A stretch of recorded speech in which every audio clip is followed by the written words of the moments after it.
هنعمل مع بعض النهاردة البشاميل الكريمي بطريقة سهلة وبسيطة جدا. بنجيب الحلة بتاعتنا ونحط فيها زيت ومكعب زبدة كبير، مكعب زبدة. وبعد ما بتسيح شوية ببدأ احط الدقيق. انا مستخدمة زيت وزبدة كتير النهاردة ودقيق عشان هعمل كمية بشاميل. بنقلبهم في بعض كويس جدا. عشان البشاميل ينجح معاكي يبقى كمية المادة الدهنية قد كمية الدقيق. يعني بتغيبي تظبطي فيهم كده كمية المادة الدهنية قد كمية الدقيق، بحيث ان في الاخر بيطلع متجانسين مع بعض.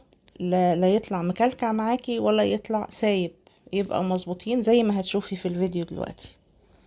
وتقلبي على نار نص ونص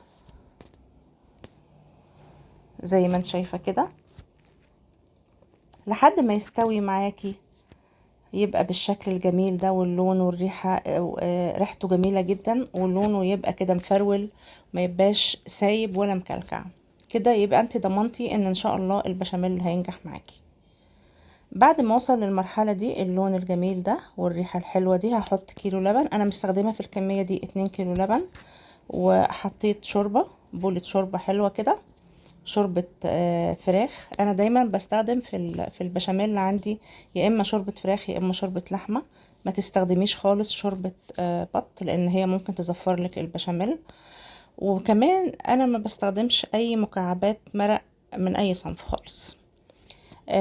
وبستخدم المضرب اليدوي عشان بيديني نتيجة احسن، بيفك كل التكتلات من بعضها.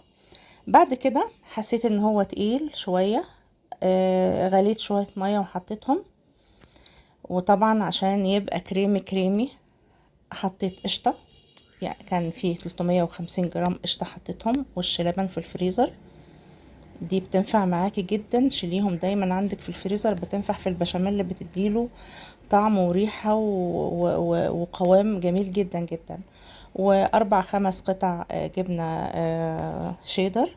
وكمان حطيت معلقتين جبنة موتزاريلا طبيعية. طبعا الحاجات دي كلها، الزبدة مع اللبن مع القشطة مع الشوربة مع الجبن اللي انت حطيتيها، هتديكي طعم يجنن للبشاميل. والله جربي وشوفي. بعد ما ظبطنا القوام بتاعنا خلاص، البشاميل بقى مظبوط، بس هيحتاج طبعا شوية تقليب على نار هادية. حطيت له الفلفل ورشة جوز الطيب زي ما انتم شايفين كده، واساسي طبعا في البشاميل جوز الطيب والفلفل معاه. فانا دقته بعد كده حسيت ان هو محتاج شوية فلفل كمان. وقلبنا. في المرحلة دي هتهدي النار شوية، لان مش هينفع النار نص ونص خالص، مع التقليب المستمر لحد ما توصلي للقوام الجميل ده. هتحسي ان البشاميل اللي معاكي كريمي جدا، وريحته كمان طالعه حلوه، وطعمه جميل ويجنن. الف هنا وشفا.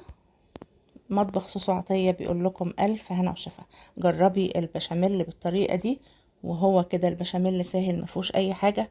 وخلص البشاميل معانا، هتغيبي تقلبي فيه على نار هاديه لحد ما توصلي لكده بس. وشكرا، وباي باي، ان شاء الله فيديو اخر باذن